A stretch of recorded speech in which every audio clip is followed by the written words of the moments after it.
Listo, ya puse a grabar la clase. Menos mal me acordó, se me hubiera olvidado.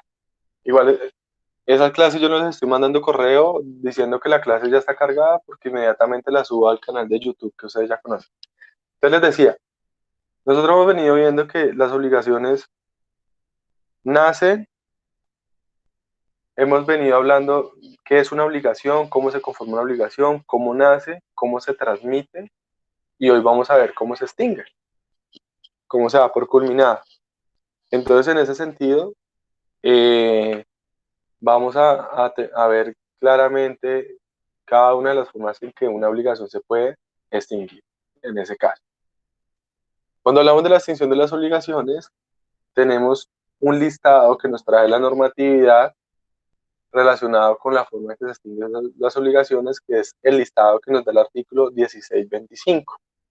Entonces, el artículo 1625 nos dice que las obligaciones se pueden extinguir de esta forma y nos da un listado, que es el listado que estoy mostrando en pantalla.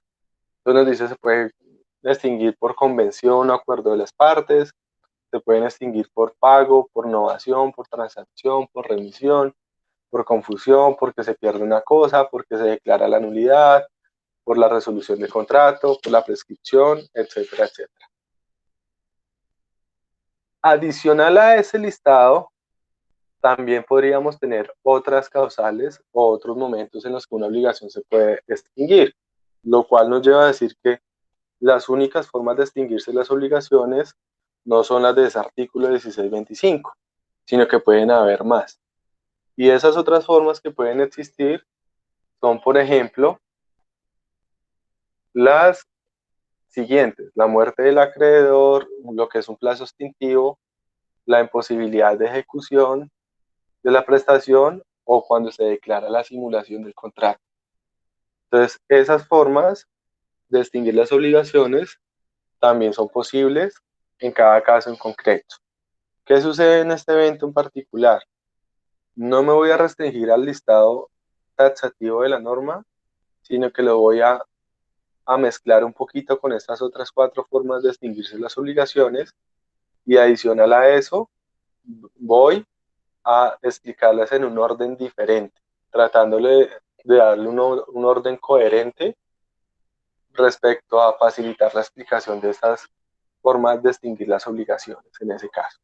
Entonces prácticamente nos vamos a referir a hablar de todas estas que parecen que son muchas y uno pensaría pues de que el tiempo no nos vaya a dar, pero al final no son tantas porque muchas de estas formas de extinguir las obligaciones las vamos a entender muy fácil o ya las sabemos, ya las conocemos con todo lo que hemos visto todo el semestre. O sea, de alguna manera acá se resumen o se recogen muchos temas que ya se venían hablando en clases anteriores, en ese caso. Entonces, vamos a partir de la primera, y es decir que las obligaciones se pueden extinguir por convención o acuerdo de las partes. Y es que en ese sentido, simplemente podemos decir algo muy sencillo, que es que en el derecho muchas cosas se deshacen como se hacen, podríamos decirlo de una forma muy coloquial. ¿Y a qué me refiero con eso? Me refiero con eso a que en el derecho, y sobre todo en relación con estas obligaciones, esto, con las obligaciones nacidas de un contrato o de un acuerdo contractual, tenemos que las obligaciones se pueden extinguir de la misma forma en que se crearon, y es por un acuerdo de voluntades, porque las partes quieren hacerlo de esa manera. Entonces, así mismo como yo decidí obligarme, yo puedo decidir desobligarme. Sin embargo, hay que aclarar que en este caso, quien tiene como la batuta o quien lleva el mando es el acreedor. Es decir, pese a que se diga que la obligación se puede extinguir por un acuerdo de voluntades, tenemos que en estos casos realmente quien manda o quien entra a, a decidir qué se hace es el acreedor, no el deudor, porque el acreedor, como es el dueño del crédito y el que tiene la posibilidad de exigir el cumplimiento, es el que más se puede ver perjudicado porque se extingue la obligación. Entonces, si bien puede ser un acuerdo de voluntades, en este caso podríamos decir que el que más interesa o lo que más interesa en este evento es que se dé el consentimiento del acreedor en ese evento en particular. Y es que el acreedor esté dispuesto a que la obligación sea extinguida. Ahorita, a medida que vayamos hablando, vamos a mencionar una serie de casos en los cuales vemos claramente cuando la obligación se extingue por voluntad del acreedor o por voluntad de las partes. Entonces vamos a ver cómo esa forma de extinguirse de las obligaciones se puede reflejar en otros eventos. Pero simplemente les decía, es que como nosotros como parte de la relación obligacional, decidimos deshacer esa relación obligacional y extinguirla en ese caso. Y es totalmente viable. Eso es una clara representación de lo que es la terminación de una obligación por autonomía de la voluntad. Y es que las partes pues deciden hacerlo de esa manera, en ese caso, en ese evento.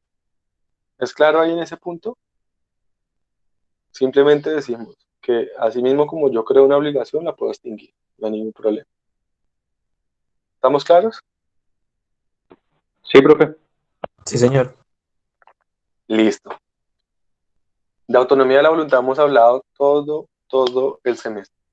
Perdónenme un segundo, que es que yo estoy en clase desde las 6 y tenía un agua acá, pero el agua se me acabó, recargo el agua y ya bueno, listo. Discúlpenme en 2 segundos, no me demoro nada.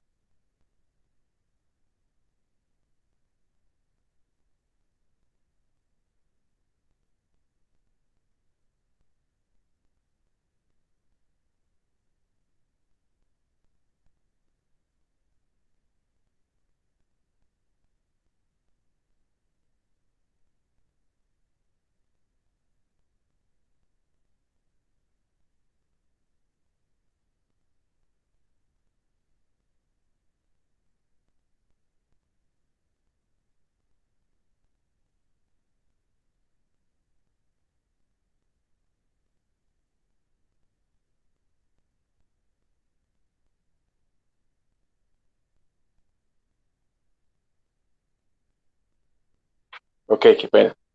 Entonces les decía, eh, les mencionaba que entonces, bueno, por acuerdo de voluntades, por convención o acuerdo de las mismas partes, pues la obligación se puede extinguir, en ese caso en concreto. Listo. La obligación también se puede extinguir y se puede extinguir por algo que se llama la muerte del acreedor o la muerte del deudor, en ese caso. Y en ese punto es bueno que hagamos varias aclaraciones en ese evento. Y es una aclaración muy general, que de pronto esa aclaración o esa recomendación la debemos de tener en cuenta para todas las obligaciones, no solamente para este tipo de obligaciones, sino para todas las obligaciones.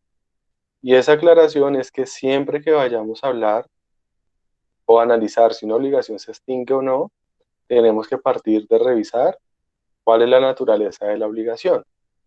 Entonces, acá en ese caso yo les pregunto a ustedes, cuando estamos hablando de que una obligación se pueda extinguir por la muerte del acreedor o por la muerte del deudor, ¿qué tipo de obligación creen ustedes que estamos hablando o de qué tipo de obligación creen ustedes que estamos mencionando en ese caso en particular? ¿Sobre qué estamos ubicados en ese caso? ¿Sobre una obligación de qué tipo?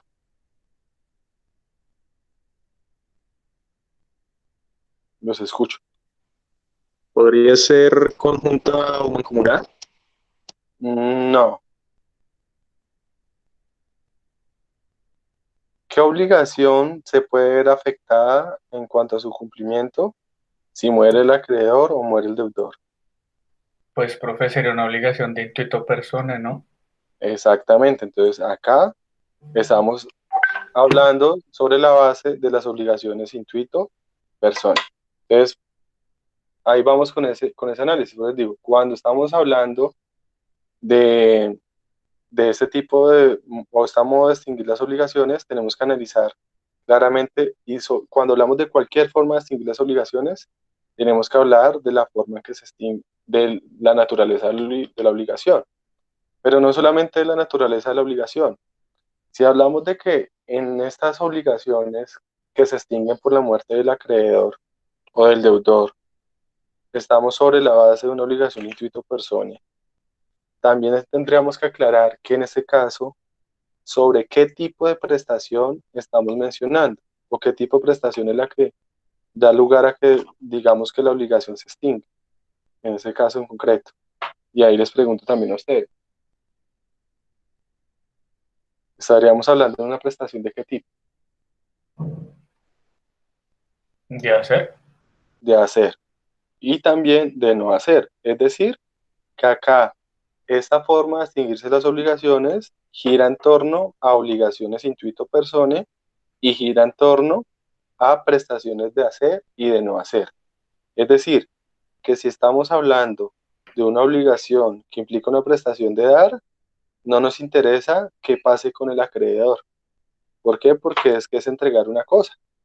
Y en ese sentido no nos interesa si el acreedor o el deudor muere o desaparece. No es de nuestro interés en ese caso particular. Entonces, simplemente cuando estamos hablando de obligaciones intuito personae o cuando estamos sobre ese campo, podemos tener la situación de enfrentarnos a obligaciones en las que alguno de los extremos de la relación obligacional, llámese acreedor o llámese deudor, desaparecen o fallecen en ese sentido. Y si, pongamos el ejemplo, si estamos en una obligación donde la obligación es que yo contraté a X cantante para que ese cantante me cante en mi matrimonio y ese cantante muere, pues ya no hay quien cumpla la obligación. Es decir, que en ese caso la obligación se puede extinguir. Ya vamos a ver que hay unas excepciones a eso que hay que revisar. O digamos, si a quien le tenía que cumplir con la obligación era a X persona, como por ejemplo, si a mí me contrató Juan Pablo para que yo le hiciera una cirugía en los ojos, digamos que yo fuera un médico oftalmólogo, y Juan Pablo me contrata a mí para que yo le haga esa cirugía, y, y Juan Pablo muere, o sea, muere el acreedor, yo a quién le cumplo, porque es que a quien le iba a hacer la cirugía era Juan Pablo, en ese sentido. Entonces, en ese caso, las obligaciones intuito personae se ven afectadas totalmente cuando estamos hablando de, cuando estamos hablando de que el acreedor o el deudor fallece en ese evento en particular. Y por consiguiente, la obligación se puede extinguir. Ahí por lo menos pongo unos ejemplos relacionados con el derecho de alimentos. Y es que suena feo lo que voy a decir, pero digamos, si yo tengo un deber de darle alimentos a mis hijos, o yo tengo un hijo y mi hijo muere, ¿qué pasa con eso? Pues yo me quito la obligación. Suena feo lo que estoy diciendo, pero no lo estoy diciendo en ese sentido feo, sino en el sentido jurídico de decir, pues si yo tengo una obligación alimentaria con mi hijo, pagarle la universidad, darle una mensualidad, todo, y este fallece, pues la obligación se extingue, porque esa obligación es una obligación intuito persona.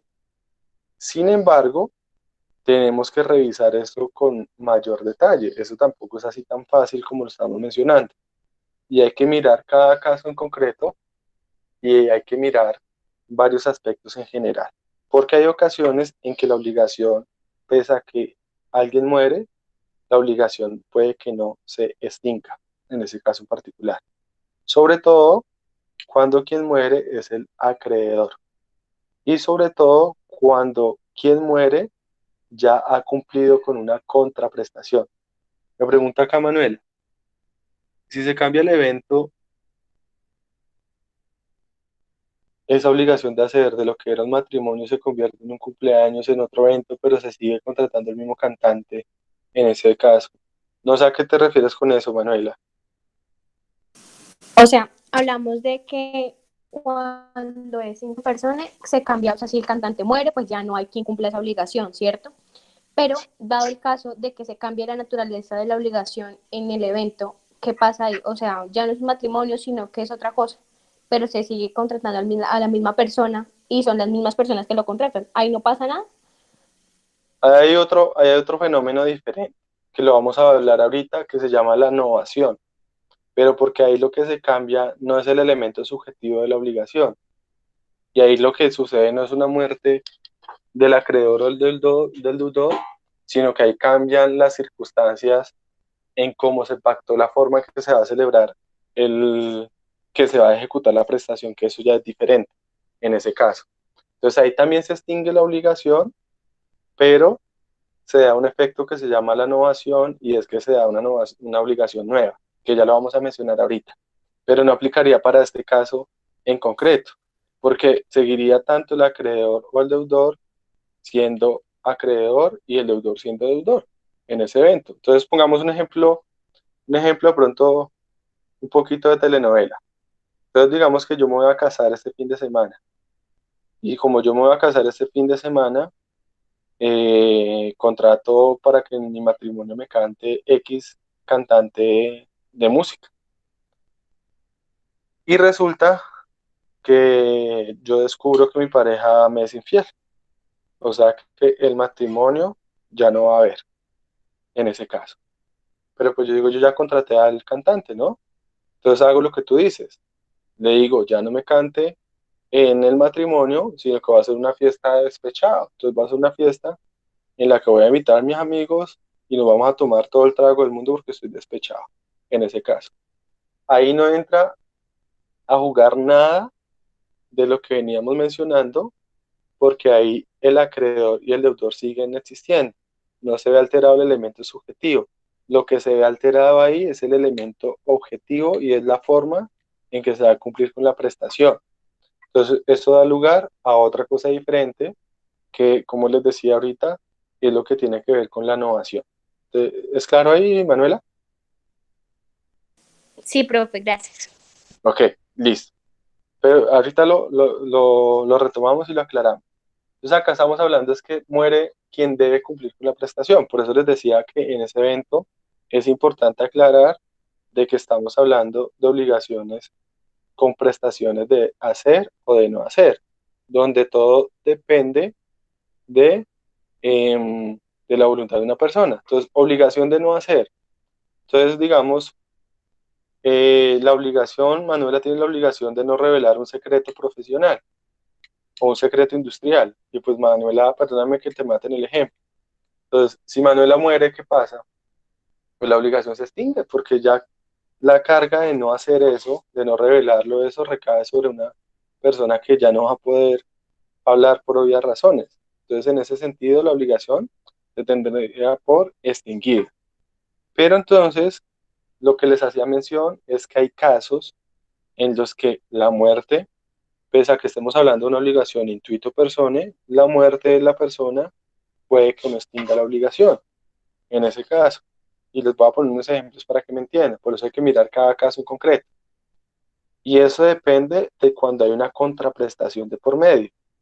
O eso depende de cuándo se puede cumplir la obligación por parte de los herederos o a favor de los herederos, en ese caso en particular. Entonces les pongo un ejemplo. La obligación de alimentos, en ese caso. Entonces, si muere el acreedor, que es, pongamos un ejemplo usual, que es el hijo, si el hijo muere, ¿qué pasa con la obligación? Pues la obligación se extingue, ¿no? Esa obligación, el hijo no se la transmite a nadie más, en ese caso. Entonces, digamos que yo tengo un hijo de 20 años, le debo alimentos, está en la universidad, etcétera, y él muere, pues la obligación se extingue. Pero pongamos el caso inverso. Y el caso inverso es que el que muere es el deudor. Entonces, digamos, si yo muero como padre del menor o de la persona a la que se le deben alimentos, si yo muero y esa persona a quien le debía alimentos, que tiene el derecho, tiene todavía el derecho de cobrar sus alimentos a la sucesión, lo cual quiere decir que de los bienes que yo dejé, antes de la repartición, tiene que determinarse un rubro para lo que tiene que ver con el pago de alimentos. Y en ese sentido, pues tenemos que ver lo siguiente, y es que cuando se hace una sucesión, se dan varios momentos. Entonces, un primer momento que se da en la sucesión es que muere el causante. Después de que muere el causante, si este tenía pareja, cónyuge, compañera permanente, compañero o cónyuge, lo que se hace es que liquidar la sociedad conyugal. Y en ese sentido, cuando se liquida la sociedad conyugal, pues se determina cuáles son los bienes del causante. Luego que se determinan cuáles son los bienes del causante, se entran a pagar los créditos en los cuales el causante era deudor. O sea, se entran a pagar las deudas del causante. Y dentro de esas deudas del causante pueden estar esos alimentos. En el sentido de que si, digamos, yo muero, antes de mirar qué se va a repartir, si yo dejo unos bienes y tengo una persona a quien le debía alimentos, con esos bienes toca sustentar el pago de esos alimentos, que pues se tendrán que calcular y establecer cuánto van a ser y durante el tiempo que falta cuánto va a ser el valor de sus alimentos en ese evento. Ya después de que se pagan eso y todas las otras deudas que existan del causante, ya lo que sobra es lo que se reparte entre los herederos. Entonces, en ese sentido, vemos que pese a que muere el deudor, la obligación no se extingue. ¿Por qué? Porque es una obligación que se garantiza desde un punto de vista dinerario. Y entonces ahí también tenemos que aclarar algo, y es que la obligación del pago de alimentos no es una obligación propiamente de hacer, sino es una obligación de dar, en ese sentido. Entonces, si vemos cuando muere el padre de un hijo al cual se le debe alimentos, se extinguen todas las obligaciones, digamos que como de socorro, de las visitas, de relacionadas con eso. Pero la obligación económica, como es una obligación de dar, esa obligación realmente sigue siendo existente en ese caso, en ese evento en particular. No sé si me hago entender ahí con el ejemplo. Y vemos ahí que cada caso puede ser distinto. ¿Me hago entender ahí en ese evento? ¿Sí? Ok. Pongamos otro ejemplo para ver que pueden haber situaciones complejas. Digamos, el mismo caso del concierto. Entonces, digamos que yo le pago a un cantante para que me cante en un matrimonio.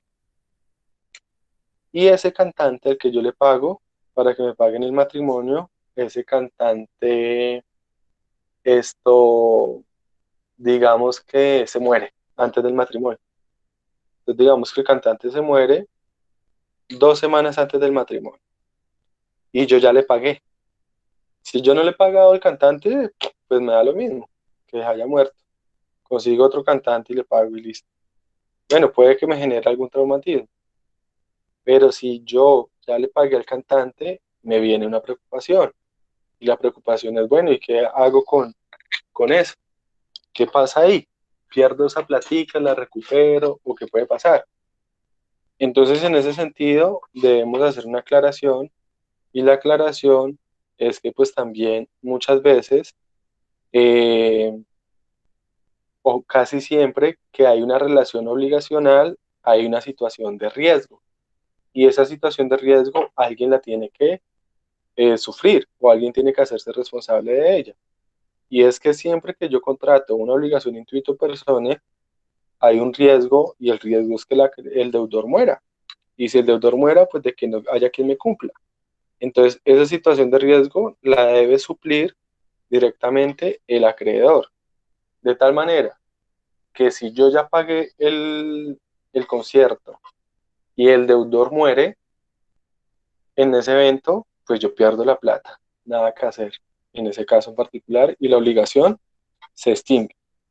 Sin embargo, hay quienes entran a discutir y dicen que toca mirar en detalle cuál fue la causal de la muerte, porque una cosa es cuando la muerte es una muerte fortuita y otra cosa es cuando es una muerte voluntaria, como por ejemplo un suicidio. Entonces, en el sentido en que si el cantante incumplió porque murió pero incumplió porque él mismo se causó la muerte.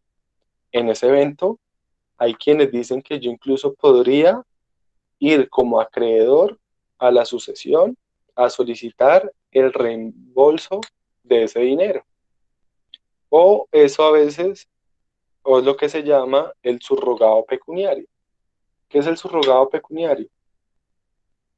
Cuando yo tengo una obligación, la obligación se debe cumplir in natura, se llama, o sea, naturalmente, como fue pactado, como fue establecida. Si yo no tengo forma de cumplirla de esa manera, lo que hago es cumplir con el subrogado pecuniario. ¿Y el subrogado pecuniario qué es? Es el equivalente en dinero. Entonces, como esa persona no me pudo cantar, entonces yo le pido que me dé el equivalente en dinero a la cantada, que al final, si entramos a mirar, viene siendo exactamente el mismo, podríamos decir, viene siendo el mismo dinero que yo le pagué porque me cantara, en ese caso en concreto. Entonces veamos cómo en esos eventos puede de pronto que haya lugar a que se recupere esa prestación y que la obligación no se extinga y que siga cumpliendo el la sucesión en ese evento en particular, o que la sucesión pase a ser deudora en ese caso. O digamos, en determinado caso, se discute qué pasa en el caso inverso. Y es, digamos, que yo contrate al cantante para que me cante y el cantante no sea el que muera, sino que el que muera sea yo. Entonces, si yo muero, se discute si los herederos pueden solicitar el cumplimiento de esa obligación y recuperar ese crédito. Entonces, ahí se discute si es que hay algunas obligaciones que son intuito personae respecto de unos, pero no respecto de otros. Es decir, y ahí también les resuelvo la duda o parte de lo que me preguntaba Manuela. Y es que puede que la obligación sea intuito personae mirándola respecto del deudor. Y es que tiene que ser ese deudor y no puede ser otro. Pero no sea intuito personae respecto del acreedor. Es decir, que el deudor puede prestarle o cumplirle esa obligación a el acreedor o incluso a otra persona diferente al acreedor. Pero ¿qué pensaría yo, por ejemplo? Que si el del matrimonio muere, la obligación se extingue, porque es que a mí me contrataron para el matrimonio y matrimonio ya no va a haber. Entonces, en ese sentido, a mí no me pueden obligar a cantar en otra cosa diferente, en ese evento. No sé si soy claro hasta ahí, en ese caso en particular. ¿Es claro? Sí, señor. Ok. Entonces veamos que por eso cada caso en particular yo tengo que entrar a analizar la obligación de qué naturaleza es y si la obligación es intuito personae o no es intuito personae para ver si hay alguna afectación con que muera la persona o no muera la persona. Si la obligación no es intuito personae, pues me da lo mismo. Entonces voy a poner un ejemplo un poco maluco y odioso. Pero ejemplo, digamos, si yo contrato, mmm, tratar de que el ejemplo no suene de pronto tan feo. Si digamos que yo contrato una empresa que me presta servicios de mantenimiento de piscinas y al piscinero, por decirlo así, o sea, al salvavidas. Y el día de hoy el piscinero se ahoga, pues ¿qué pasa? Al otro día me tienen que mandar otro piscinero. La obligación no se extingue. ¿Y por qué no se extingue la obligación? Pues porque era una obligación intuito, pero no era una obligación genérica, no era una obligación intuito personae. Diferente, por ejemplo, cuando estamos hablando de un contrato de trabajo. Entonces, si yo estoy contratando con el piscinero directamente y si el piscinero se muere, pues la obligación con él se extingue, en ese caso en particular. Sin embargo, si yo le quedé debiendo alguna suma de dinero al piscinero, esa suma de dinero puede ser cobrada por sus causavientes en la sucesión, en ese caso, en ese evento. Pero las obligaciones en su particular se extinguen e incluso se da por terminado el contrato, en ese caso. Ahí. Entonces ahí vemos claramente un caso o casos de cómo se puede ver extinguida la obligación por muerte del acreedor o por muerte del deudor. No sé si hasta allá hay alguna pregunta.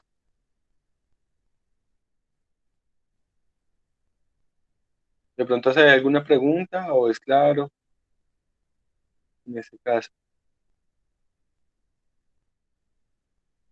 ¿Ninguna? Ok. Listo. Entonces, la obligación también se puede ver extinguida por pérdida de la cosa.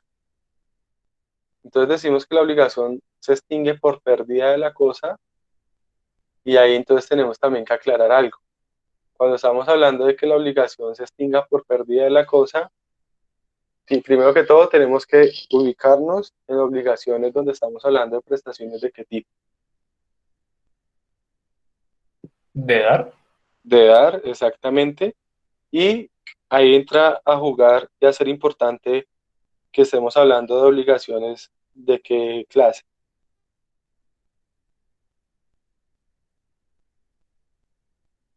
Estamos hablando que es importante tener claro que deben ser prestaciones de dar, pero también debemos aclarar que son obligaciones de qué tipo. Es fácil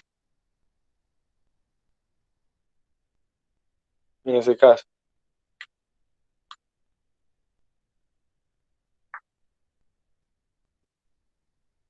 ¿No saben?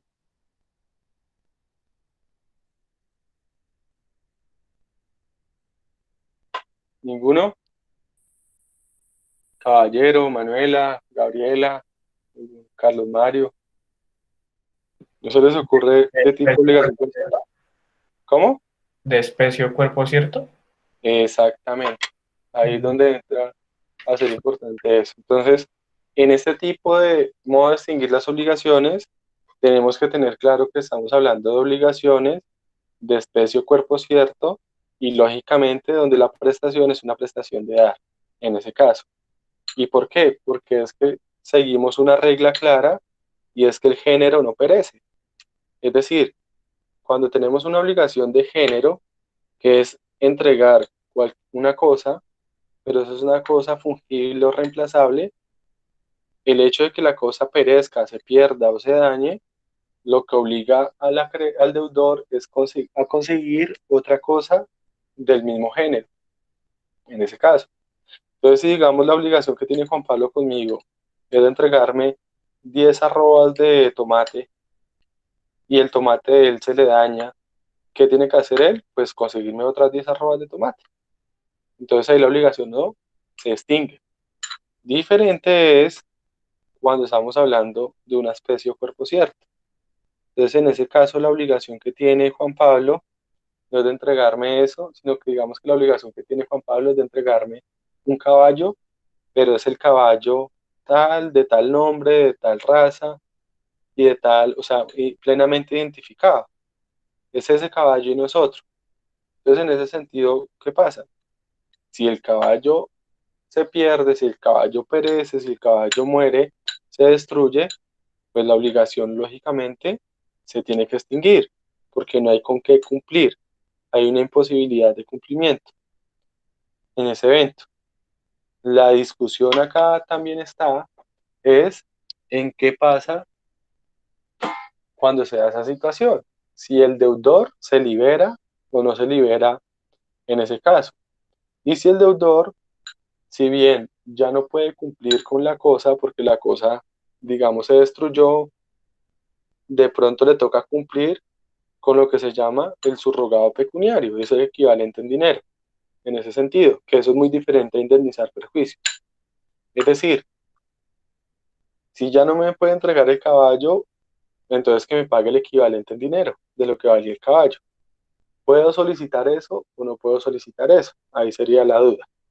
Entonces, reitero, partimos de la base de que estamos en una obligación en la que si es un género, no nos importa, porque tenemos que si el género perece o el género desaparece o se destruye, pues el deudor está en la obligación de conseguir otro género similar. Ahí no habría ningún inconveniente con eso. El inconveniente está es cuando es un bien como cuerpo cierto, que es un bien que es irreemplazable en ese evento. Entonces, en ese caso, la duda es si el deudor debe responder o no debe responder por la pérdida de ese cuerpo cierto. Entonces ahí se siguen las siguientes reglas. La primera regla, ¿cuál es? Ojo, el deudor de un cuerpo cierto, perdón, eso está regulado en la norma, en el Código Civil, en el artículo 17, 29 y siguiente. Pero pues no voy a entrar en leer artículo por artículo, sino que lo voy a explicar de manera global. Entonces la regla dice, el deudor de un cuerpo cierto siempre responderá por la pérdida de este si la pérdida se dio por culpa del deudor. Es decir, si fue por negligencia del deudor, que el cuerpo cierto se perdió. Entonces pongamos un ejemplo. El cuerpo cierto es un cuadro.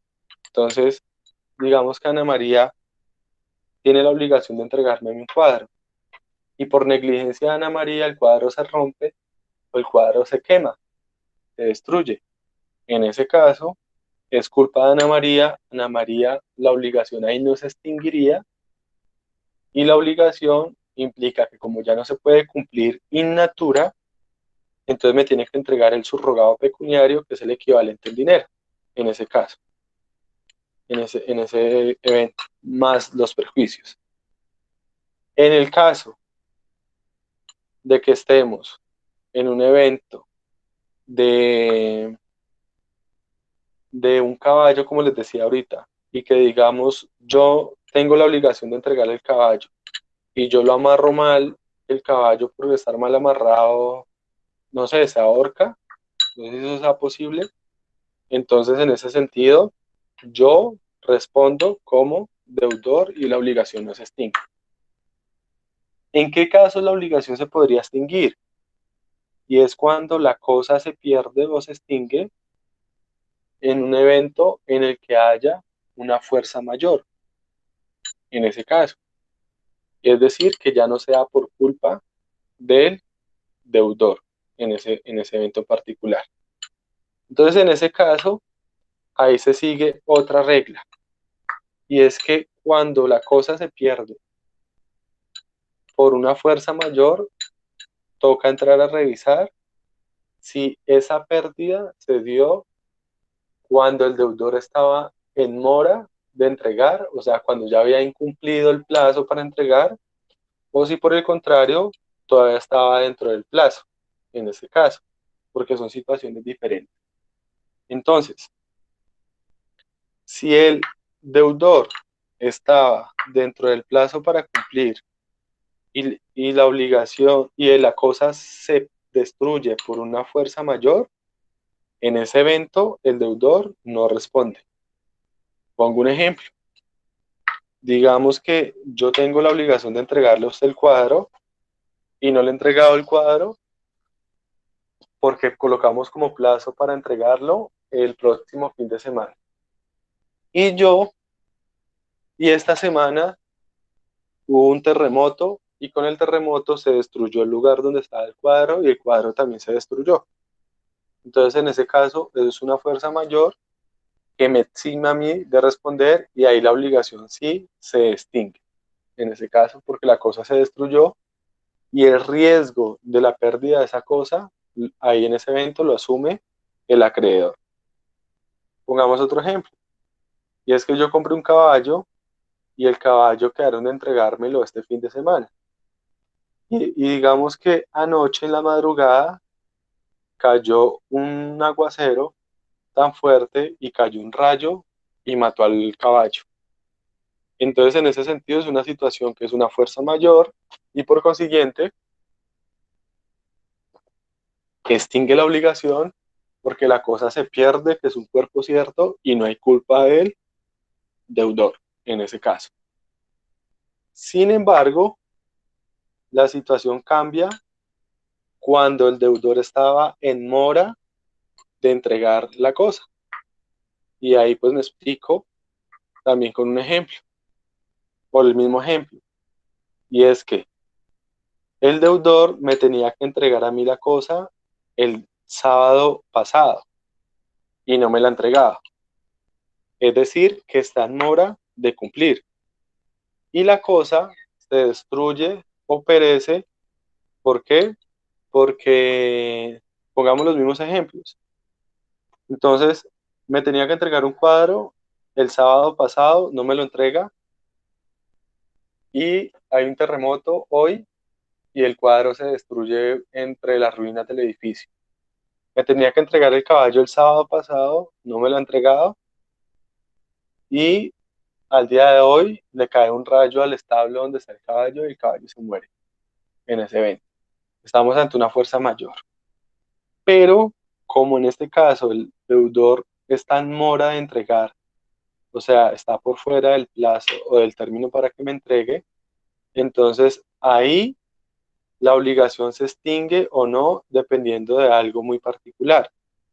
Y es que para que la obligación se dé por extinguida en ese caso, tenemos que estar ante una fuerza mayor que también en ese momento, por fuera de, o sea, estando en mora, le hubiera sucedido al acreedor en ese evento. Es decir, tiene que ser una fuerza mayor que le hubiera ocurrido de igual forma al acreedor, así el bien estuviera en sus manos o no estuviera en sus manos.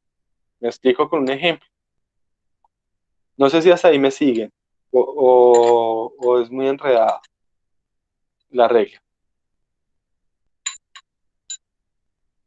¿Me siguen hasta ahí? Sí, señor. Ok, listo. Entonces, ¿qué tenemos? Tenemos, ¿cuál es mi obligación? Entregarle un caballo. ¿Cuándo dijimos que se tenía que entregar el caballo?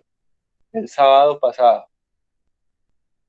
Hoy lunes, estando yo en mora de entregar, el caballo está en un establo y al caballo y cae un rayo y mata el caballo, estando en ese establo. Entonces, si eso hubiera sucedido igualmente, sin importar que yo ya hubiera entregado el caballo, yo no respondo. Pero si evidenciamos que de yo haber entregado el caballo, esa fuerza mayor no hubiera destruido el caballo, yo respondo. Y es un ejemplo de pronto muy difícil, pero que se puede dar. Entonces digamos, usted tiene el caballo en su finca y el rayo cayó en su finca. Si usted me hubiera entregado el caballo el sábado, el caballo estaría en mi finca y no le hubiera caído el rayo. Razón por la cual, en ese caso, pese a que fue una fuerza mayor, usted me entra a responder. Diferente sería, por ejemplo, que estemos en un caso, como pasa acá en Ibagué y en muchos lados, donde algunas personas tienen caballos, pero no tienen los caballos en sus fincas, sino que los tienen, digamos, en un establo donde hay varios caballos de diferentes dueños. Eso pasa por lo menos acá en el sector del Totumo, en el sector del Salado, en el sector de Calambeo. Entonces, en una finca tienen varios caballos de diferentes dueños en las pesebreras y entonces, digamos, yo le vendo el caballo en el mismo ejemplo que estamos. Entonces, yo le vendo el caballo a Manuela. Entonces, yo le vendo un caballo a Manuela y le digo, se lo entrego el sábado. Pero el caballo está en una pesebrera en el Totumo. Pero el sábado yo digo, venga, pero hay una cabalgata, lo más de buena, voy a salir a la cabalgata. Y no le entrego el caballo. Y él hoy le cae el rayo al caballo. Entonces entramos a analizar que si yo le hubiera entregado el caballo a Manuela, Manuela, de igual forma el caballo hubiera estado en la misma pesebrera porque Manuela no se lo hubiera llevado para su finca, sino lo hubiera dejado en la pesebrera donde lo cuidan y donde lo montan y toda esa vaina. Entonces, en ese sentido, en ese evento, sí podríamos decir que ahí esa fuerza mayor extingue la obligación y Manuela no tendría por qué responderme por el caballo en ese caso. ¿Por qué? Porque eso hubiera ocurrido sin importar que yo ya le hubiera entregado el caballo o no, en ese caso.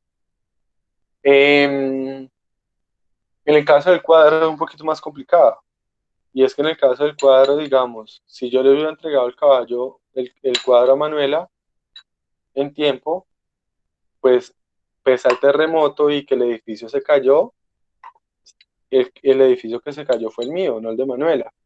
Entonces, en ese sentido, de yo haber entregado el caballo a tiempo, perdón, el cuadro, la obligación, perdón, el cuadro no se hubiera dañado en ese caso, a no ser que yo logre demostrar que con el terremoto también se cayó el edificio de Manuela en ese evento. Entonces, cada caso en particular puede ser diferente en ese caso. Por eso acá vengo y hago la misma recomendación que hacía ahorita. Siempre que vayamos a entrar a hablar de que se extingue una obligación por pérdida de la cosa o algo así, tenemos que mirar cada caso en concreto. Y en cada caso en concreto la situación puede variar o puede modificarse. Y esto pues adquiere una importancia también de cara a lo procesal, porque es que, ojo, y acá hago una reflexión más amplia, y es que todos estos fenómenos, una cosa es lo que sucede en la realidad, otra cosa es lo que me dice la norma, y otra cosa es lo que pasa en el proceso. Y es que en el proceso, ¿qué es lo que tiene que pasar? Tiene uno que probar, que demostrar. Entonces acá yo tengo que demostrar esas cosas y eso puede ser muy fácil o puede ser muy difícil. Me pregunta Manuela, ¿y si la misma persona me pide una prórroga de tiempo, pasa lo mismo? ¿Sería una fuerza mayor? Entonces, si la persona te pide una prórroga de tiempo para la entrega y tú se la das, en ese caso, ahí ya no hay mora. Entonces ahí ya nos iríamos a la regla anterior. Y es que si el bien se destruye o la cosa se destruye o se pierde por culpa del deudor, responde. Pero si se pierde o se destruye por fuerza mayor, no responde, porque pese a que es una prórroga, tú lo que hiciste fue ampliar el plazo de cumplimiento. Entonces ahí ya no habría mora, ahí ya no habría retardo en el cumplimiento en ese caso. ¿Me hago entender, Manuela? Sí, profe. Sí, ok. Entonces vean que eso es bien importante, eso es bien interesante. Y hay una última regla acá que tener en cuenta, y es que todo esto puede variar o puede cambiar si estamos en una situación en la que estemos ante lo que se llaman eh, cláusulas de traslado de riesgo. Y es que las partes contratantes hayan determinado qué tipo de riesgo es el que se va a asumir o por el cual se va a responder. Y es que puede pasar que yo pacte que yo respondo incluso hasta por la fuerza mayor. Entonces puede que yo pacte eso. Lo único es que si hay pérdida de la cosa y yo tengo que responder, como ya no puedo entregar la cosa porque ya no existe, yo tendría que entregar el subrogado pecuniario, que es el equivalente en dinero. Pero entonces, no sé si me hago entender, y es que yo celebre un contrato, digamos, con Manuela, y yo contrate con Manuela, y yo le diga, vea, Manuela, pero usted me responde, sea por lo que sea fuerza mayor, sea pérdida por culpa suya, lo importante es que yo necesito mi caballo en tal fecha. No me interesa qué es lo que pase, pero usted me responde por mi caballo. Y si el caballo se destruye, se muere o perece, pues como nadie está obligado a lo imposible, porque pues sería imposible cumplir con esa obligación, lo que tiene que cumplir Manuela en ese caso es con el subrogado pecuniario. Y el subrogado pecuniario, reitero, es pagarme el equivalente en dinero. Ahí en ese caso. ¿Es claro? ¿Hasta acá?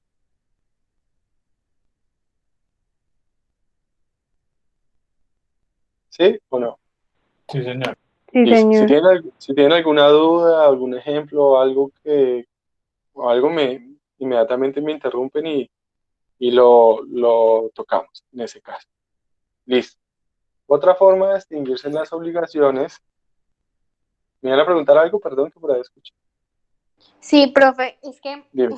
qué pena. No, Cuando en el tranquilo. caso del cuadro, del caballo, yo le pago y fijo la fecha de entrega, ¿cierto?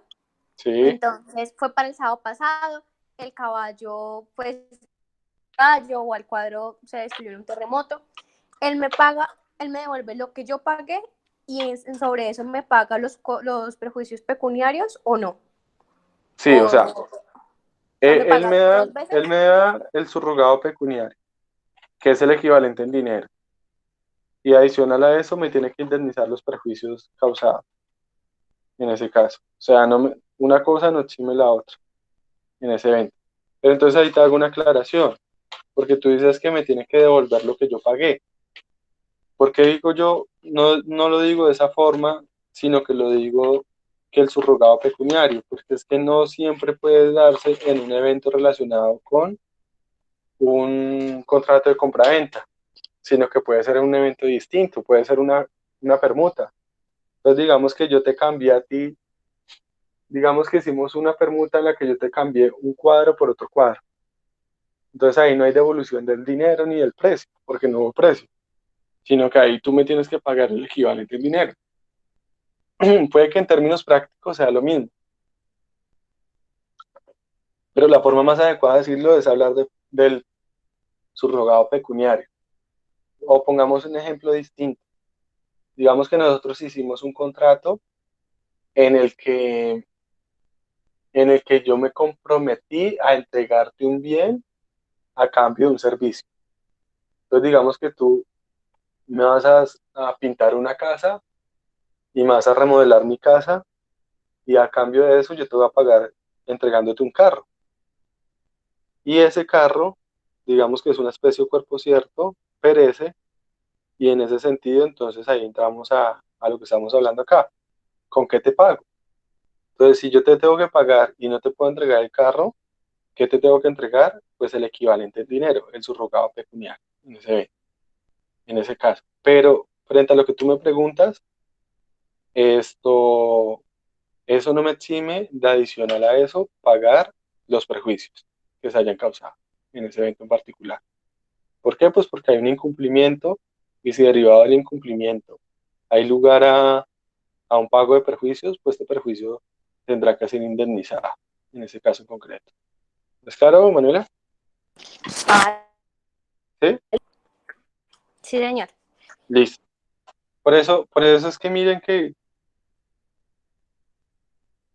no sé si usted tuvo la oportunidad de conectarse al foro ese que tuvimos con Manuel, que yo estaba ahí hablando del incumplimiento de los contratos en tiempo de pandemia, y yo les decía, ojo, hablar del incumplimiento de un contrato no es algo que se puede hablar de una forma tan ligera, sino es algo que toca hablar detenidamente y revisar en cada caso en concreto y revisar muchas cosas, como las que hemos venido hablando. Y esas cosas que son, por ejemplo, mirar la naturaleza de la obligación, mirar quién es el acreedor, quién es el deudor, mirar qué se pactó, mirar qué dice la norma, mirar si fue una causa extraña, si hubo culpa, todo eso toca revisarlo. Y adicional a eso, en el proceso toca aprobarlo, que eso puede que sea más difícil todavía. Uno tiene casos donde vienen y le cuentan algo, pero cuando uno entra a mirar, puede que, puede que en la realidad sea muy difícil de demostrar o de probar. Entonces en el proceso eso puede tomar otro rumbo diferente en cada caso en concreto. Entonces ahí eso, por eso hay que tenerlo en cuenta en cada caso en particular, en ese evento. Listo. Otra forma de distinguir las obligaciones es cuando hay una imposibilidad de ejecución. Y es que la obligación se hace totalmente imposible llevarla a cabo. Dos ejemplos de eso son los que acabé de mencionar, porque la cosa se pierde o porque el acreedor o el deudor fallece en ese evento. Entonces es imposible cumplirla si estamos en una obligación de especie o cuerpo cierto o una obligación de intuito personas. Pero también hay otros casos donde puede haber imposibilidad de cumplimiento. Y ahí nos remitimos a lo que hablábamos en algún momento en relación con el objeto ilícito. Y cuando hablábamos que una obligación tiene objeto ilícito, cuando el objeto es físicamente o moralmente imposible. ¿cuál es un objeto físicamente imposible? Pues aquel que por las leyes de la naturaleza no se puede dar, o por alguna circunstancia en particular. Entonces, por ejemplo, ¿qué puede llegar a dar en un momento en específico? Que, que una obligación sea físicamente imposible, pero cuando se celebró el contrato, era, que una obligación, cuando nació la obligación, era físicamente posible, pero cuando se debía cumplir, fue físicamente imposible, en ese caso. Hoy, no sé, sacar un ejemplo de eso es muy complicado, pero podríamos intentarlo con la situación que vivimos actualmente. Entonces, digamos, en enero, yo podía contratar con Manuela y decirle, Manuela, contratamos con la finalidad de que yo la voy a transportar a China. Entonces Manuela compró un tiquete para ir a China. Es algo totalmente posible. Pero hoy eso se hace físicamente imposible. Y creo que las explicaciones sobran. Y las explicaciones están relacionadas, pues, obviamente con el COVID, con las prohibiciones que han creado los gobiernos de poder viajar, los aeropuertos están cerrados, etcétera, etcétera. Entonces la obligación se hizo físicamente imposible en ese caso. Ahí vamos a las mismas reglas que veníamos mencionando ahorita. Si esa imposibilidad física se debe a una situación de fuerza mayor, pues el deudor queda liberado de la obligación y la obligación se tiene por extinguida. Si no, ahí puede haber lugar a un subrogado pecuniario o a un pago de perjuicios, en ese caso. Otra forma que puede ser una obligación imposible, cuando no estamos hablando de algo físico, sino que decimos que es moralmente imposible. ¿Qué es algo moralmente imposible?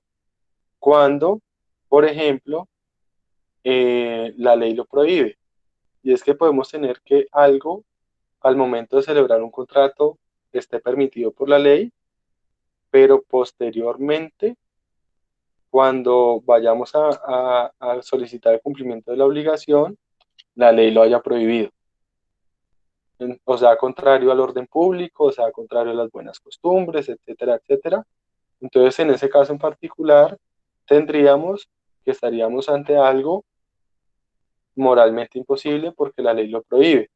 Como por ejemplo, que yo contrate con Manuela hoy que le voy a vender un elefante porque yo soy dueño de un circo y tengo un elefante ahí. Y pactemos que el pago y la entrega del elefante va a ser en diciembre. Y cuando llegue lo del elefante, eh, Manuela, salga una ley en la que prohíbe que yo pueda vender elefantes. O lo que pasó con los temas de de casa deportiva, que en algún momento la casa deportiva estaba permitida y salió una sentencia diciendo que ya estaba prohibida, lo cual implica que muchos contratos celebrados con algunas entidades que estaban encargadas de llevar a cabo estos eventos de casa deportiva tenían que incumplirse. Y se tenían que incumplir, ¿por qué? Porque se volvieron imposibles de ejecutar, ya que está prohibida la ejecución de ese contrato o el objeto del contrato y se hace imposible su ejecución. En ese evento, la discusión también es la misma. Si eso es una situación de fuerza mayor y si hay lugar a devolver la prestación o por el contrario, el deudor se libera en ese evento. ¿Soy claro? ¿Hasta ahí? Sí, señor. ¿Sí? Ok. Vean que eso, vuelvo y les digo, eso no es tan sencillito, ni tampoco es tan general, sino que eso es de cada caso en específico, de cada caso en particular, en ese evento. Otra forma de que una obligación se vea extinguida es cuando opera lo que conocemos como un plazo extintivo o una condición extintiva. Entonces ahí ustedes tienen que hacer memoria y recordar algo que hablábamos con anterioridad cuando decíamos que las obligaciones pueden estar sujetas a condición o a plazo. Y cuando hablábamos de plazos y de condiciones, decíamos que las obligaciones sujetas a plazo o a condición podrían estar sujetas a un plazo o a una condición, ya fuera suspensiva o extintiva, en ese caso. ¿Y a qué se refiere lo uno y a qué se refiere lo otro? Cuando estamos hablando de un plazo suspensivo o de una condición suspensiva, nos referimos a que la obligación solamente se puede hacer exigible cuando llegue ese hecho futuro y cierto o incierto, dependiendo de que estemos hablando de un plazo o una condición. Es decir, que el cumplimiento de la obligación o la exigibilidad de la obligación está suspendida en el tiempo, en ese caso. En cambio, cuando estamos hablando de un plazo extintivo, estamos hablando de que la obligación es exigible ya, la obligación ya se tiene que estar cumpliendo y que la llegada de ese hecho futuro y cierto o hecho futuro e incierto, dependiendo que sea un plazo o una condición, implica mencionar que en ese momento ya la obligación se extingue, deja de aplicarse. Ejemplo, un plazo extintivo, ¿cuál puede ser? La edad habilitante que hace extinguir la obligación alimentaria. Entonces, digamos, yo tengo una obligación de pagarle alimentos a un hijo, pero el día que llegue el hijo a cumplir cierta edad establecida por la ley, ese día inmediatamente la obligación se extingue. ¿Cuál es el plazo? Que cumpla 18 años o 25, dependiendo de que esté estudiando o no esté estudiando. Entonces ahí tenemos un claro ejemplo de lo que es un plazo extintivo y por consiguiente, en ese caso se extingue la obligación. Ahí. Ese creo que es sencillo. Es claro ese ejemplo, ¿no? ¿O hay alguna duda ahí al respecto? ¿Hay alguna duda o es claro ahí ese ejemplo?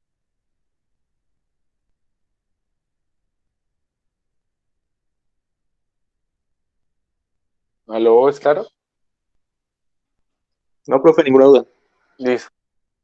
Ok, listo. Entonces, otra forma de distinguirse las obligaciones y es el evento de lo que se conoce como la novación, que está regulada al artículo 1687 y siguientes del Código Civil. ¿Qué tenemos o qué vemos dentro de lo que es la novación? ¿Y la novación qué es? Es una modificación que se da dentro de la relación obligatoria o obligacional y que por consiguiente hace que las obligaciones se extingan. Pero acá hay que tener una claridad, y es que la obligación acá cambia. No es propiamente que la obligación se extinga o termine, como podría normalmente uno pensar, sino que acá lo que tenemos es un evento donde la obligación cambia. ¿Y la obligación cambia en qué sentido? ¿O a qué me refiero con que la obligación cambie? Con que la obligación era inicialmente una y ahora es otra. Originariamente era una cosa y ahora es otra cosa en particular. Por eso se habla de una novación, una modificación, hay algo nuevo. Pero la obligación se extingue en el sentido de que se extingue de como estaba originariamente y nace de una forma nueva. Por lo general, este fenómeno de la novación se presenta cuando hay una alteración en la obligación del elemento objetivo o del elemento subjetivo de la obligación. Es decir, porque cambia alguno de los sujetos o porque cambia la prestación. Entonces ahí era que yo le decía hace un rato a Manuela que en este caso era que se presentaba la novación.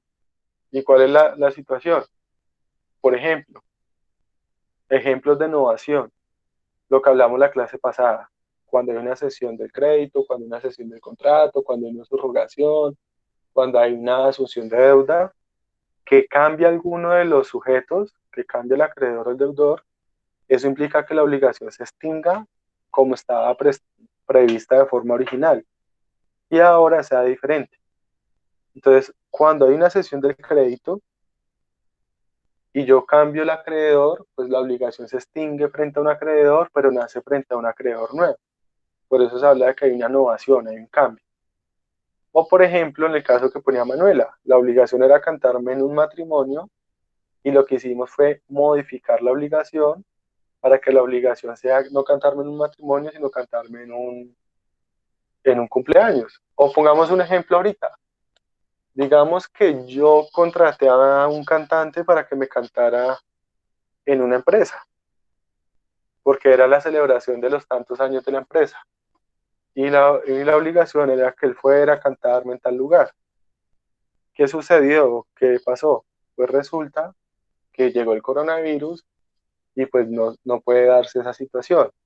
Sin embargo, decidimos modificar la obligación, novarla, cambiarla. Y es que él ya no me va a cantar en el teatro que habíamos pactado, pero me va a hacer un concierto virtual para que se conecten las personas que iban a ir a ese teatro. Entonces, en ese sentido, nosotros que hicimos, novamos o modificamos esa obligación. La discusión acá está es en si esa modificación opera por obligación legal o puede operar solamente opera por acuerdo de las partes. Y por lo general es que la novación se debe más que todo por acuerdo de las partes, no por obligación legal. Entonces ahí se vuelve un poquito más complejo en ese caso, en ese evento. Pero en el caso entonces que me proponía Manuela, como les digo, es un caso claro de novación, de modificación de la obligación. De tal manera que si yo tenía que ir a cantarle en un teatro a los 500 empleados de X empresa y ahorita no puedo, y de común acuerdo acordamos que yo ya no le tenga que cantar en el teatro, sino que les cante a través de una videollamada a los 500 empleados, en ese caso, a mí esa empresa no me puede decir que yo incumplí por no cantar en el teatro. ¿Por qué? Porque la obligación de cantar en el teatro ya se extinguió. Y ahora lo que tengo es una obligación de conectarme a una plataforma virtual y cantar de forma virtual en ese evento. ¿Me doy a entender como en la esencia de la figura? ¿Qué es lo que se busca? Ahí en ese caso. Bueno, Sí, señor. Sí, ¿sí? señor. Ok, listo. Es sencillo, sino que entonces ahí se mira esa situación, porque es que ¿qué puede pasar? Uno dice, bueno, pues eso no tiene mucho problema.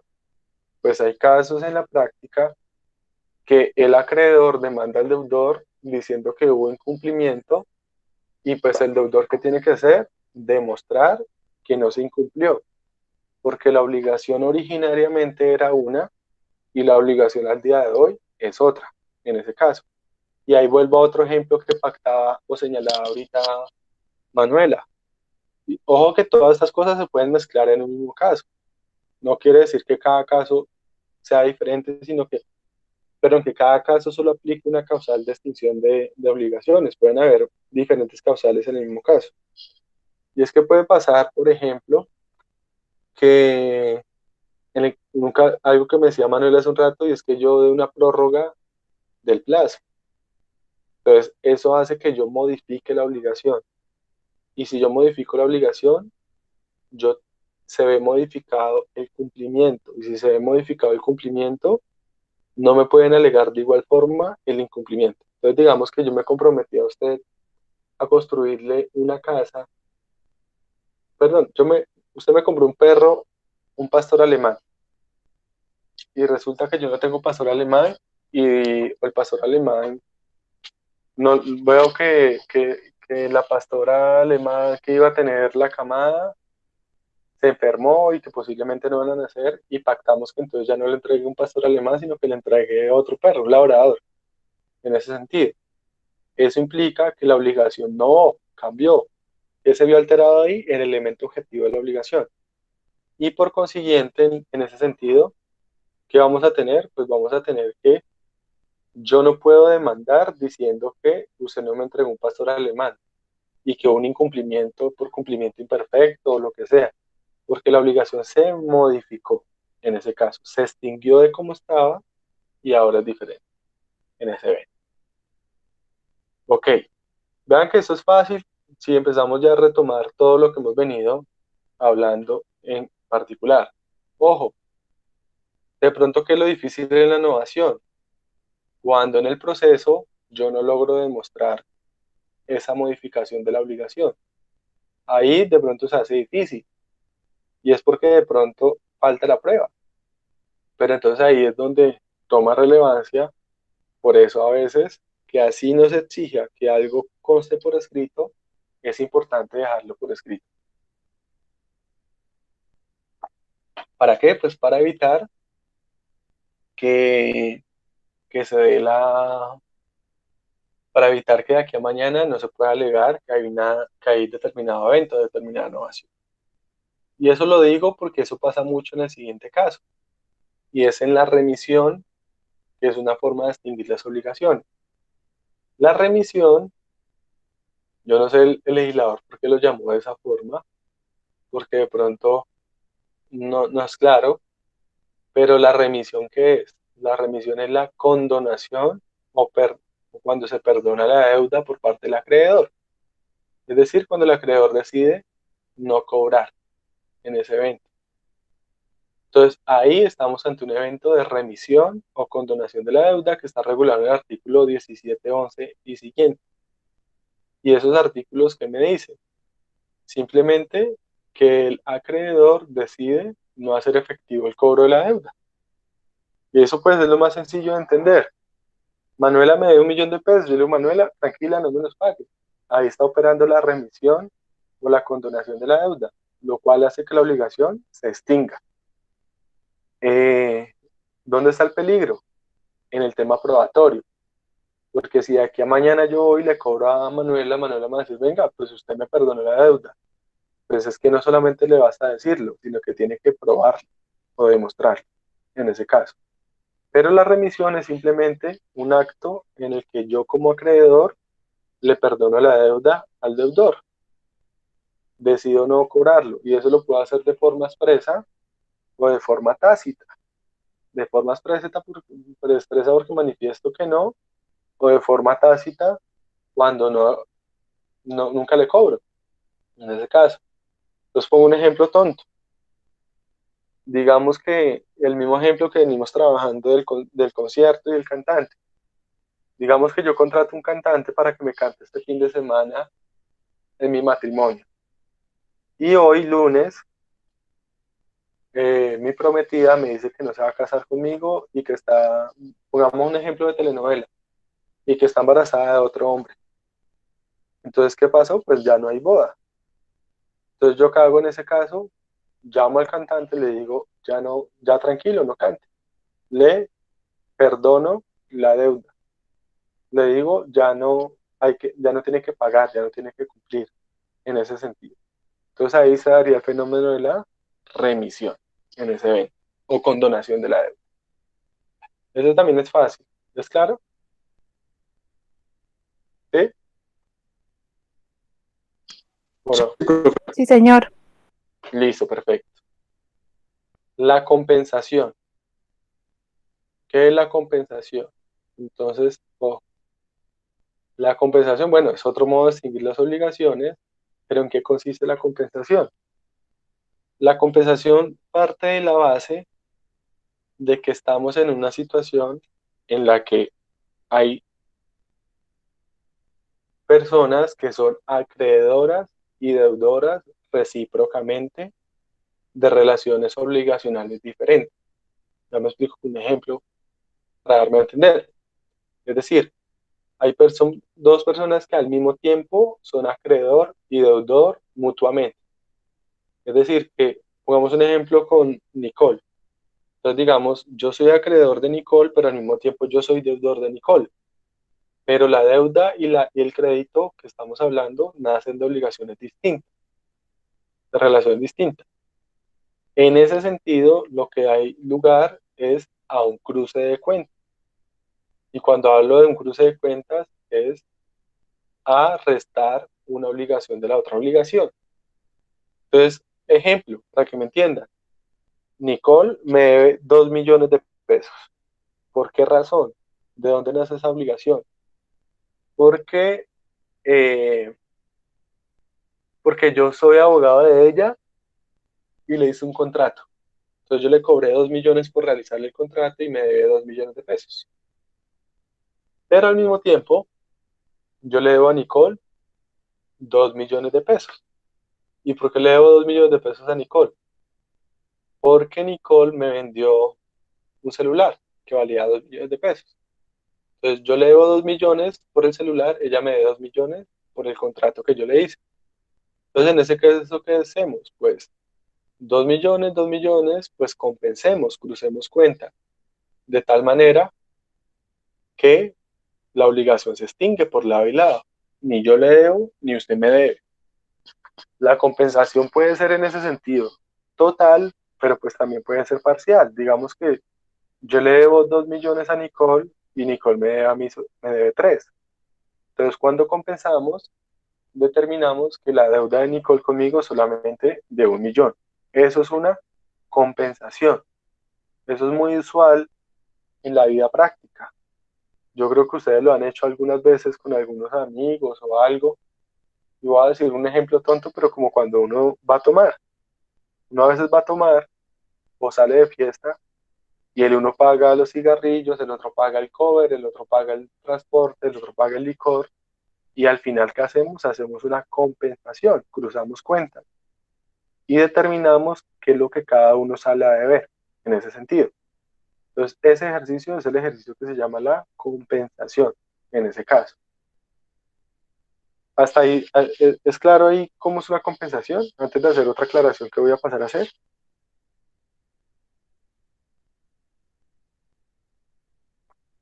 ¿Sí o no? Sí, señor. Ok. Ok. Entonces, la compensación, como les mencionaba, es ese cruce de cuentas, pero hay que hacer una aclaración. Y es que eso, pese a que la ley, eso está regulado en el código, en el artículo 1714 y siguiente. Entonces el 1714 dice cuando dos o más personas son deudoras una de otra, opera una compensación. Pero ojo, eso no opera por arte de magia. Entonces eso siempre va a necesitar dos cosas, o una de dos cosas.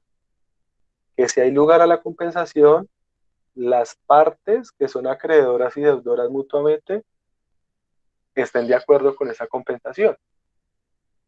Porque si no están de acuerdo con esa compensación, nada impide que yo le cobre a la otra persona por la vía judicial. Y al cobrarle por la vía judicial, esto puede tomar otro vuelco diferente. Y es que la compensación no se aplique. ¿Por qué? Porque es que la compensación, al igual que muchas figuras en el derecho privado o en el derecho civil, solamente un juez las declara si son alegadas por la parte demandada. Acuérdense que el juez no puede declarar de oficio algunas cosas porque es justicia rogada en materia civil. Entonces les pongo un ejemplo. Teoría.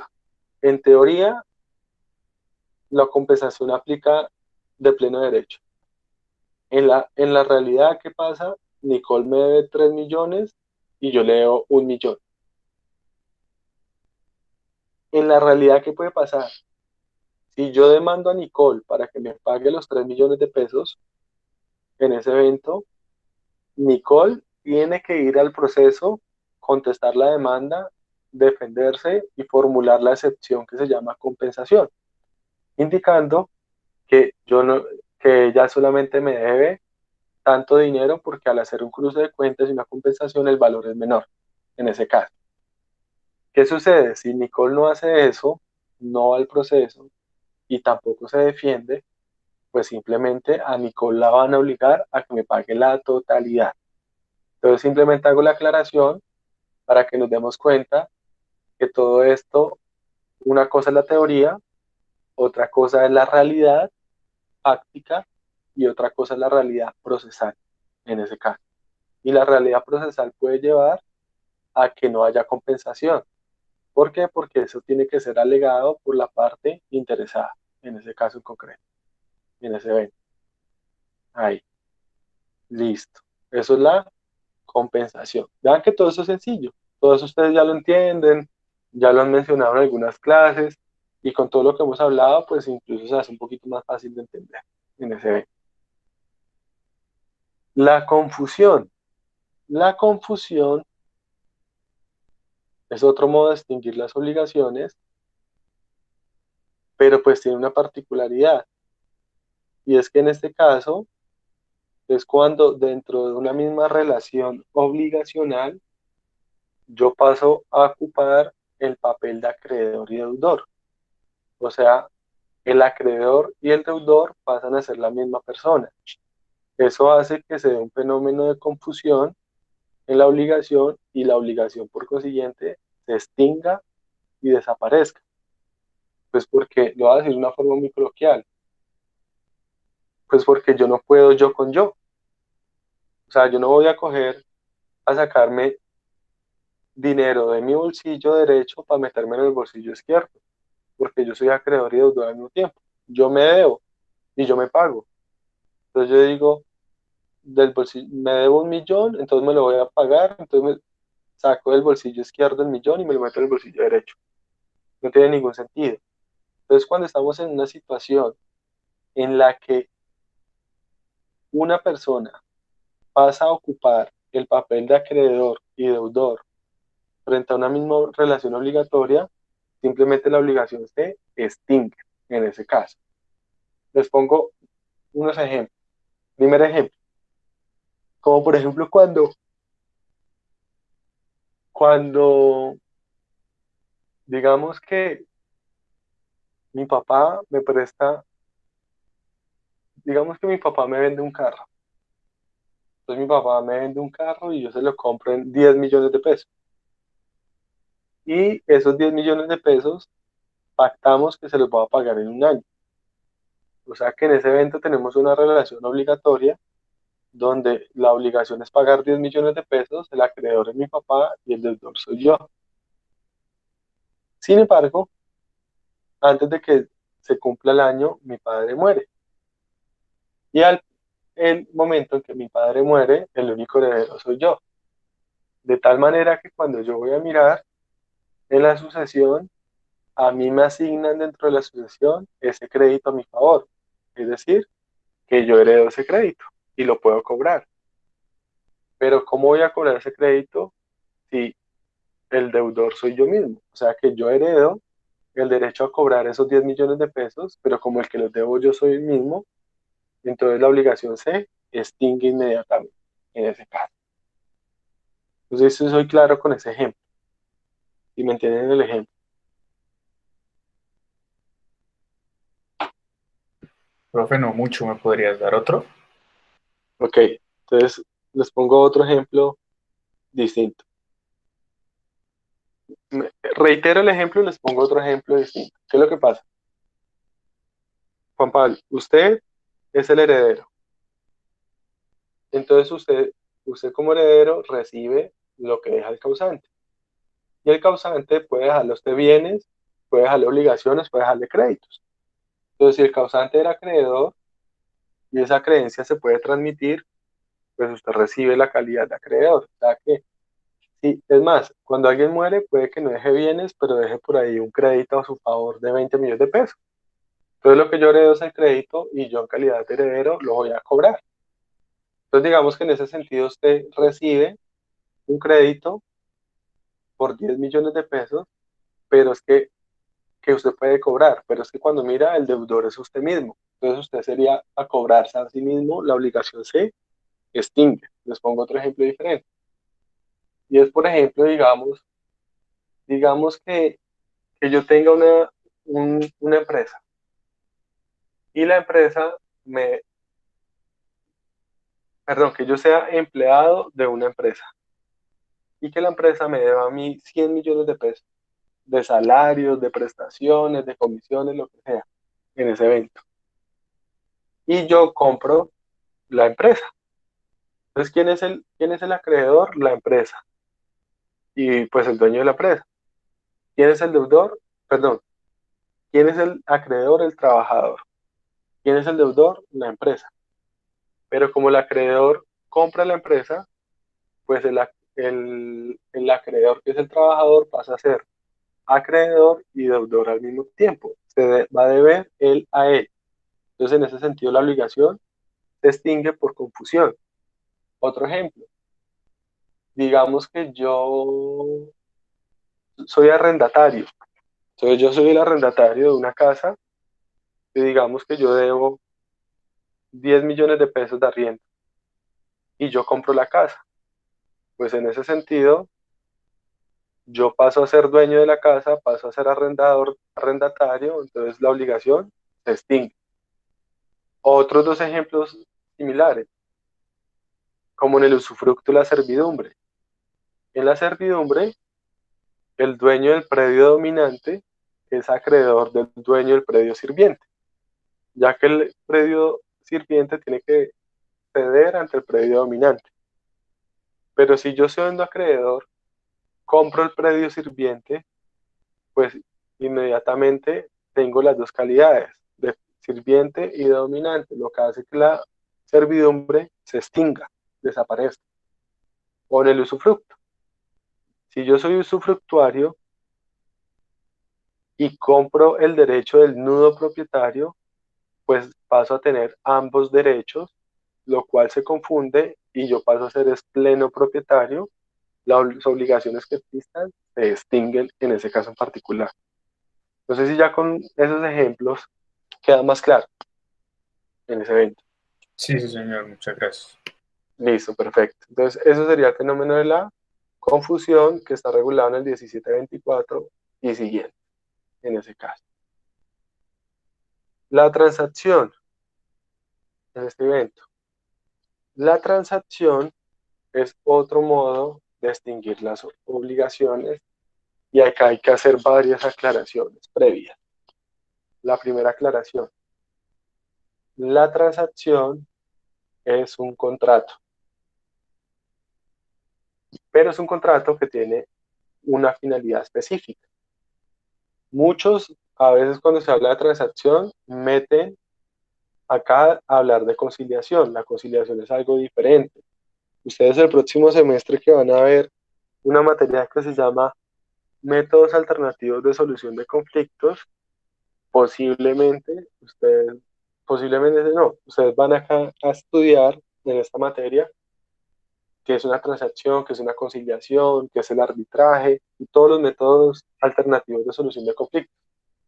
Pero entonces, en lo que nos compete acá, la conciliación es un negocio jurídico, es un acto jurídico que consiste en que los interesados o las personas que tienen el conflicto acuden ante un tercero, pero ojo, ese tercero conciliador no es un juez, ni él tiene ningún poder de decisión. Ellos acuden ante un tercero con la finalidad de que este tercero los ayude a solucionar, sea un mediador, pero esa persona no es la que decide. Es una persona simplemente que intermedia, como cuando va a decir una bobada, como cuando usted intermedia entre una pareja que se quiere divorciar, más o menos. Pero la decisión realmente es de las partes interesadas. En la transacción es algo muy parecido, pero lo que pasa es que acá no está ese tercer intermediario, sino que en la conciliación lo que tenemos es que directamente las partes de un conflicto o de un litigio deciden arreglarlo de forma directa. Es un arreglo directo. Y la finalidad del contrato de transacción puede ser dos. Una, evitar un futuro litigio, es decir, hacer un arreglo directo antes de que haya una demanda. O dos, terminar un conflicto que ya existe, es decir, dar por terminado un proceso judicial que ya existe. Por eso es que en procesal, ustedes tuvieron que haber hablado de la transacción como una forma que puede dar por terminado anticipadamente un proceso judicial, en ese caso. Entonces la transacción simplemente es un contrato en el que decidimos acabar con un problema, cualquier tipo de problema. Ejemplo, digamos que yo yo le genero una lesión a Ana María porque la estrello con mi vehículo. Entonces, digamos que hay un estrello, un accidente automotor, y yo le genero un perjuicio a Ana María, en ese caso particular. Entonces, Ana María, ¿qué posibilidad tiene? Demandarme. Entonces yo le digo, no me demanda, arreglemos directamente. Entonces, ¿qué arreglamos? Entramos a una negociación. Entonces Ana María me dice, vea, mi perjuicio vale 100 millones. Yo le digo, no, le doy 50. Ella me dice, no, deme 70. Yo le doy 60. Bueno, arreglamos por 65 millones de pesos. Y determinamos, en ese sentido, a través de un contrato, dar por culminada la discusión y extinguidas las obligaciones existentes en ese evento. Diferente es que de la transacción puedan nacer otro tipo de derechos adicionales. Y ese otro tipo de derechos adicionales pueden estar siendo relacionados con obligaciones dinerarias, por ejemplo. Y es que la transacción tiene dos efectos muy importantes. Antes de que se me olvide, la transacción está regulada del artículo 2469 en adelante. Pero tal cual como lo dice el artículo 2469, la transacción es un contrato, es un acuerdo de voluntades. Entonces simplemente pongamos el ejemplo. Sigamos sobre el mismo ejemplo y explicamos dos cosas. Les decía, la transacción tiene dos efectos. El primer efecto, ¿cuál es? El primer efecto es que la transacción hace tránsito a cosa juzgada. Y el segundo efecto es que la transacción presta mérito ejecutivo. ¿Me explico? Si yo sufro un accidente de tránsito con Ana María y realizamos una transacción, esa transacción, al hacer tránsito a cosa juzgada, impide o prohíbe que yo pueda demandar a Ana María por el mismo asunto, porque el asunto ya se solucionó ahí.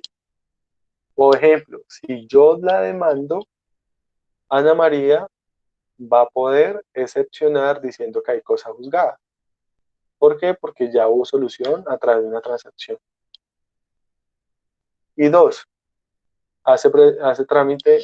presta mérito ejecutivo. Si en el contrato establecemos obligaciones, ese contrato sirve de título ejecutivo para adelantar un proceso ejecutivo. Ejemplo, si en el contrato dijimos que yo le voy a pagar a Ana María 100 millones de pesos y que le va a pagar 50 a final de junio y 50 a final de julio, y yo no cumplo, Ana María ya puede iniciar un proceso ejecutivo para cobrarme esos 100 millones de pesos. Pero ojo, Ana María no puede iniciar un proceso para discutir la responsabilidad y para pedirme más indemnización, porque eso ya se solucionó con la transacción y eso ya se extinguió. Lo que puede iniciar es un proceso para hacer efectivo el cobro acordado por efecto de la transacción en ese evento. Entonces, en ese sentido, la transacción extingue las obligaciones, pero especialmente extingue la posibilidad de acudir a un proceso judicial. ¿Estamos claros ahí? ¿Sí? Ok. Listo. Vean que es fácil, no es tan complicado en ese sentido. La nulidad extingue las obligaciones, pero frente a la nulidad no me voy a referir mayor cosa porque venimos hablando de nulidad hace rato de forma extendida. Simplemente, pues saben que la nulidad afecta a la validez y eficacia del contrato. En caso que se declare la nulidad del contrato, eso hace que sus efectos se retrotraigan o que sus efectos retornen al estado inicial, lo que implica hablar de restablecer el status quo. Y por consiguiente, si el contrato se ve aniquilado y se ven aniquilados sus efectos, pues sus obligaciones se extinguen. Ese es un efecto directo de la nulidad en ese caso. La obligación también se puede extinguir por lo que se llama la prescripción extintiva. Y acá tengo que hacer una aclaración con lo que es la prescripción adquisitiva de dominio, en ese caso. Entonces acá que debemos aclarar. Uno, cuando hablamos de prescripción, recuerden que la prescripción es un fenómeno que va ligado o que tiene que ver con el paso del tiempo. ¿En qué sentido? En que el paso del tiempo hace o conlleva, el paso del tiempo conlleva o hace que un derecho se adquiera o un derecho se pierda. Y ahí se da la dualidad de la prescripción, que por un lado la prescripción puede ser extintiva o por otro lado la prescripción puede ser adquisitiva, lo que conocemos como usucapión. Cuando hablamos de prescripción adquisitiva o usucapión, nos estamos refiriendo a un fenómeno del derecho de bienes, y es que con el paso del tiempo, de ser poseedor, yo paso a ser propietario, pero a veces no es al que nos referimos en este caso. En este evento nos estamos refiriendo a un fenómeno en el que la prescripción extintiva implica que el paso del tiempo me quite la posibilidad de que yo pueda hacer efectivo el cumplimiento de una obligación. Esa obligación se extinga. Realmente la obligación ahí no se extingue, la obligación pasa a ser una obligación natural. Pero pues la obligación, cuando es natural, me limita el derecho de acción. Yo no puedo demandarla en ese caso. ¿Cuándo se da la prescripción extintiva? Pues depende de cada caso en particular. Y es que la norma no es muy precisa en cuanto a los términos de prescripción. Y es que en cada caso en concreto el término de prescripción puede ser diferente. Entonces ahí se siguen dos reglas. La primera regla es que el término de prescripción es el término que establezca la norma especial para el caso concreto. Ejemplo, digamos, para títulos valores hay norma especial y hay una norma del Código de Comercio que habla que, por ejemplo, la prescripción de la letra de cambio del pagaré es de 3 años, lo cual quiere decir que si yo en 3 años no demando su cumplimiento, esa obligación prescribe. En materia laboral es 3 años. En materia de seguros hay una que es de 2 años, hay otra que es de 5. En materia de sucesiones, yo creo que ustedes han visto que han hablado de la prescripción de la acción de petición de herencia, de la acción de nulidad del testamento, cosas así. Y pueden haber casos donde la prescripción puede tener una norma especial. Entonces, la primera regla es que el término de prescripción es el que establece la norma especial. La segunda regla es que el término de prescripción es un término genérico. ¿Qué quiere decir que sea un término genérico? Eso me lo regulan los artículos 25, 12 y siguientes. Y especialmente el artículo 25, 36. Y es que la norma nos dice en la segunda regla lo siguiente, que cuando no tengamos un término específico para el caso concreto de prescripción, debemos supletivamente aplicar los términos del artículo 2536. ¿Qué nos dicen esos artículos? Los artículos nos dicen, cuando estemos en una acción ejecutiva o en un asunto que dé lugar a un proceso ejecutivo, la prescripción es de 5 años. Y cuando estemos en un caso de un proceso declarativo que no tenga norma especial, la prescripción es de 10 años en ese caso. Entonces les pongo un ejemplo. Si yo voy a demandar ejecutivamente a solicitar el cumplimiento de una obligación mediante un proceso ejecutivo de una letra de cambio, son 3 años para que me prescriba. Pero si lo que voy a cobrar es una obligación que consta, por ejemplo, en un contrato de transacción que no tiene norma especial, entonces el tiempo es 5 años en ese evento, porque se aplica la regla genérica. Entonces ahí la recomendación es que para cada caso en concreto, tiene uno que entrar a mirar si hay un término de prescripción específico y cuál es, o si aplica el término genérico en ese caso en particular. Sin embargo, yo vuelvo y les hago una aclaración que les hacía hace un momento. Y la aclaración es que toca mirar las situaciones dependiendo de cada realidad. Entonces les decía, una cosa es la teoría, otra cosa es la realidad fáctica y otra cosa es la realidad procesal. Entonces la realidad fáctica me dice que yo le presté a Manuela 20 millones de pesos y ella me firmó una letra de cambio como tal. Y que esa letra de cambio se suscribió para ser cobrada hace 4 años. Esa es la realidad fáctica. La teoría o la realidad jurídica me dice que en este caso la obligación está prescrita. ¿Y por qué está prescrita? Porque ella tenía máximo 3 años para cobrarme eso por vía judicial. Como ya pasaron los 3 años, ella no me lo puede cobrar. Pero la realidad procesal me puede decir algo diferente. Y es que pese a que la obligación ya esté prescrita, yo podría iniciar un proceso judicial en contra de Manuela, cobrándole los 20 millones de pesos, y ella, si no se defiende, ni aparece al proceso a defenderse, ni contesta demanda, el juez la obligará a que pague. Así la obligación esté prescrita. ¿Y por qué pasa eso? Porque acuérdense, ya lo dijimos, que estamos ante justicia rogada y el juez no puede declarar oficiosamente la prescripción. O sea, así el juez se dé cuenta que hay prescripción, si la parte interesada no se defiende y la alega, el juez no la puede declarar. De tal manera que si Manuela no se defiende, no alega que hubo prescripción, lo siento mucho, me tiene que pagar. En ese caso, en ese evento. ¿Estoy claro hasta ahí? ¿O no? ¿Sí? Ok, listo. Ya vamos a acabar. Y digamos, me quedan tres, pero pues son rapiditos que los vamos viendo. Y igual los dos últimos no los voy a profundizar mucho porque yo sé que los han hablado en procesal y porque yo sé que el otro semestre el profesor de contratos se los va a explicar también. Entonces,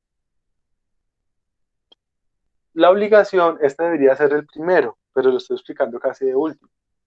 Y es que la obligación se extingue por pago. Y es lo más obvio, es que cuando hay pago, pues se extinga la obligación.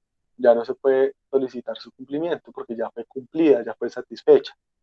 Pero ahí simplemente quiero que ustedes tengan en cuenta algunas cosas.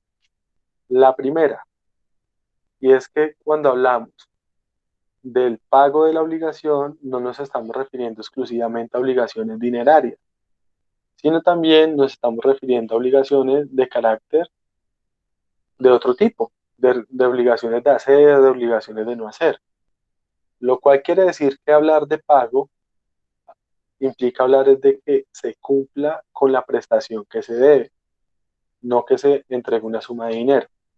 Entonces, cuando yo le digo que si usted ya pagó la obligación, depende de cada caso en concreto. Es decir, si yo contrato un mariachi, el mariachi me paga cantando, cumple su prestación cantando.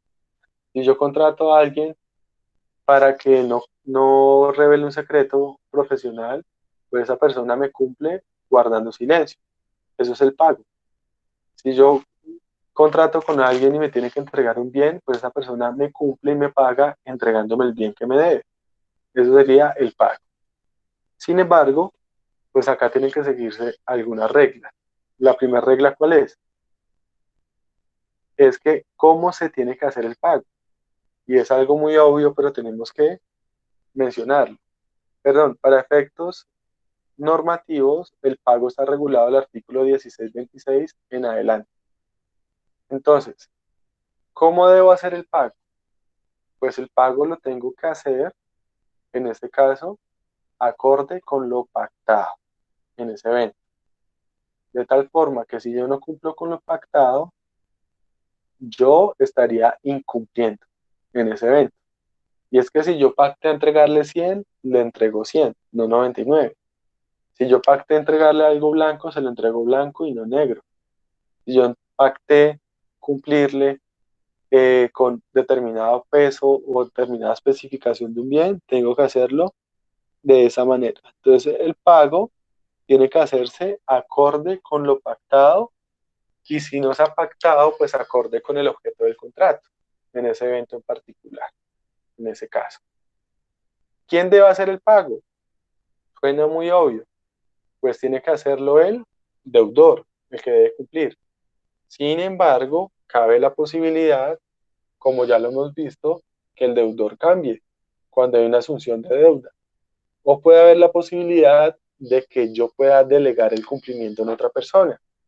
Como cuando, ejemplo, me contratan a mí como arquitecto para hacer una casa, pero yo delego el cumplimiento en un contratista y es posible. Yo respondo, pero el cumplimiento lo puedo delegar en ese caso.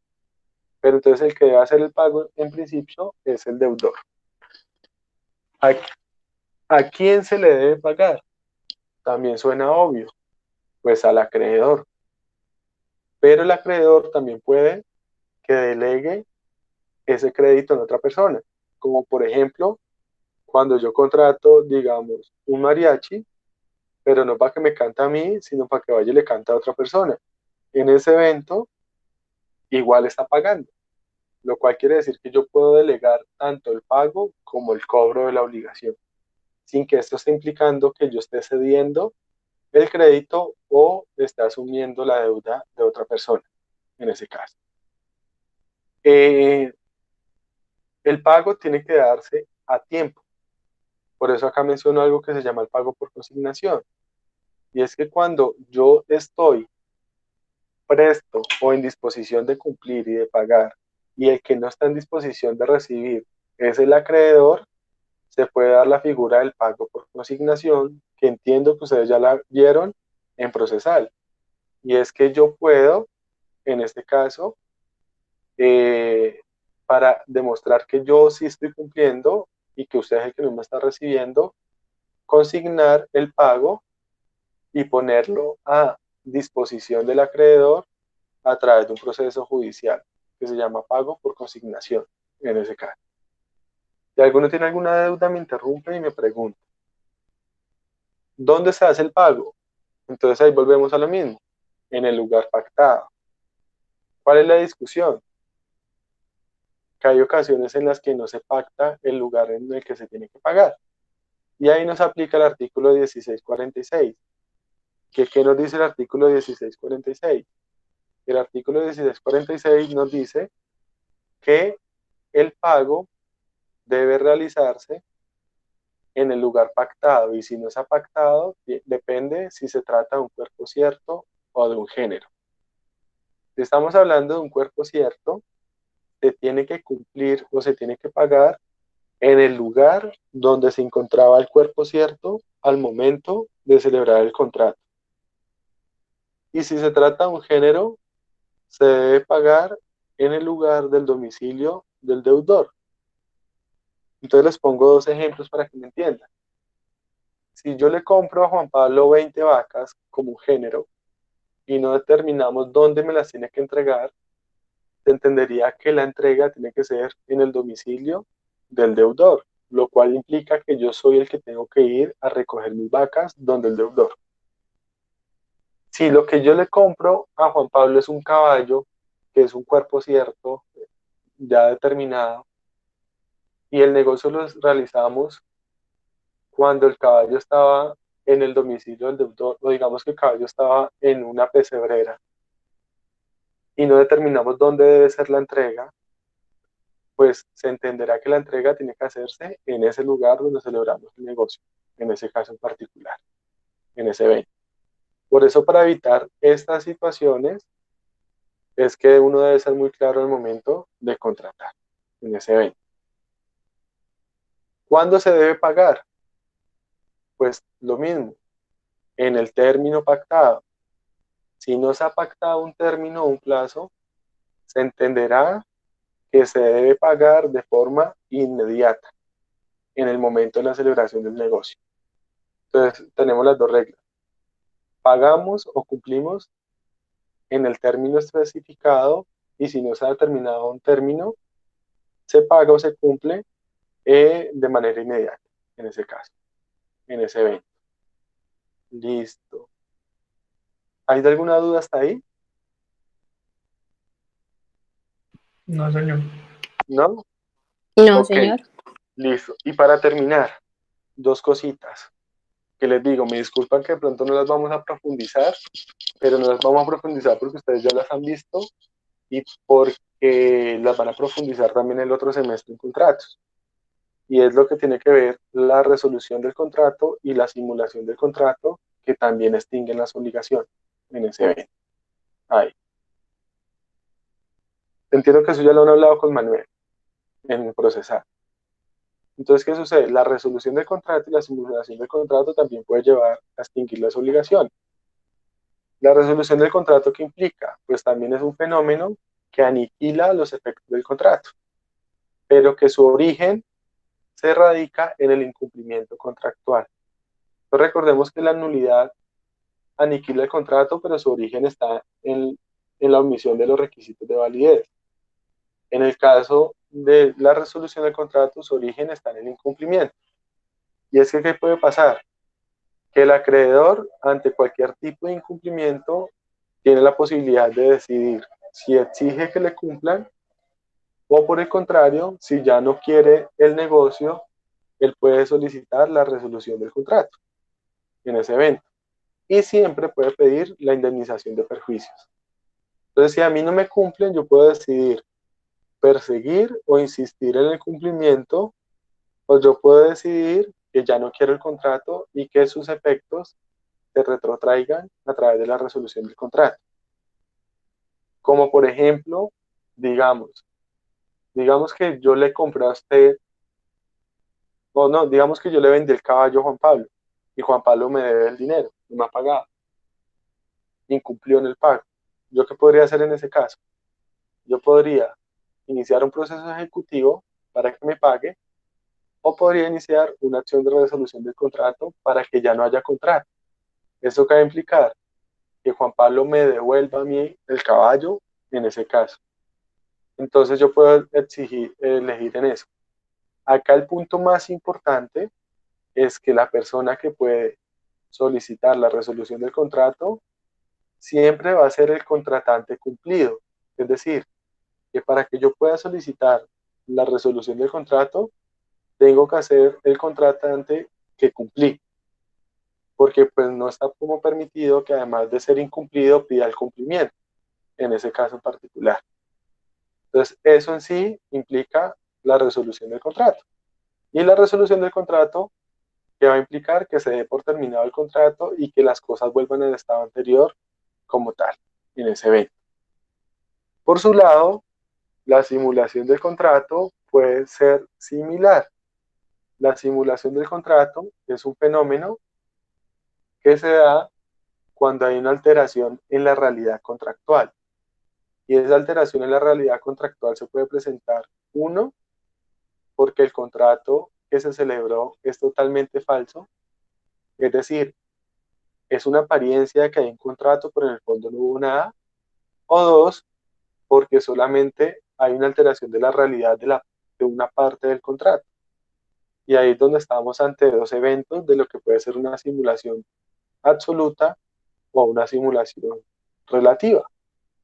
Y es que la simulación absoluta es cuando realmente el contrato es una mentira, es una farsa, es algo totalmente irreal. Y eso se hace mucho para evadir acreedores. Entonces hay muchas personas que lo que hacen es que para evadir acreedores, esto deciden o optan por simular un contrato. Entonces, digamos, yo aparentemente le vendo a Juan Pablo, pero yo sigo siendo el dueño.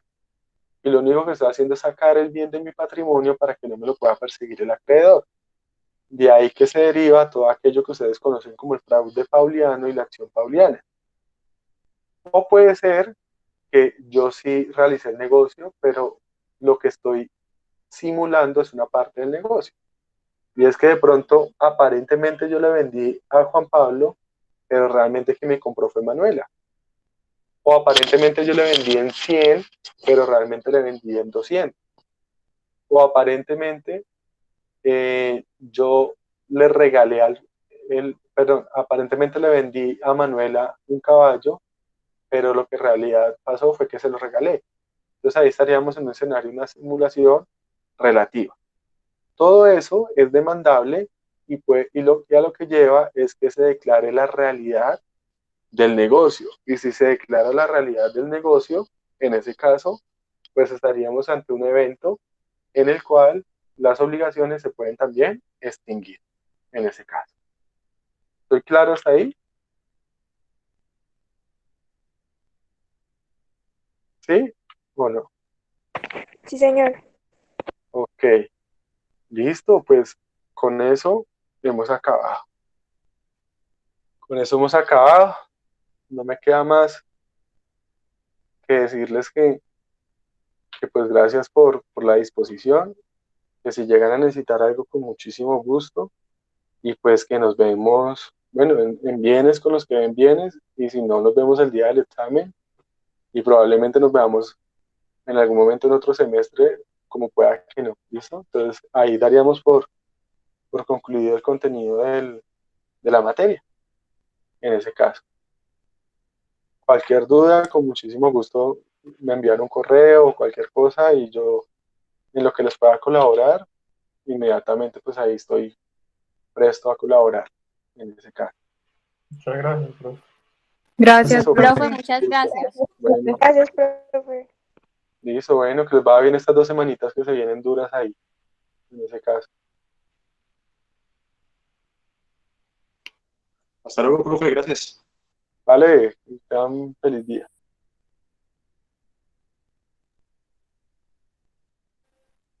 Chao, profe, gracias.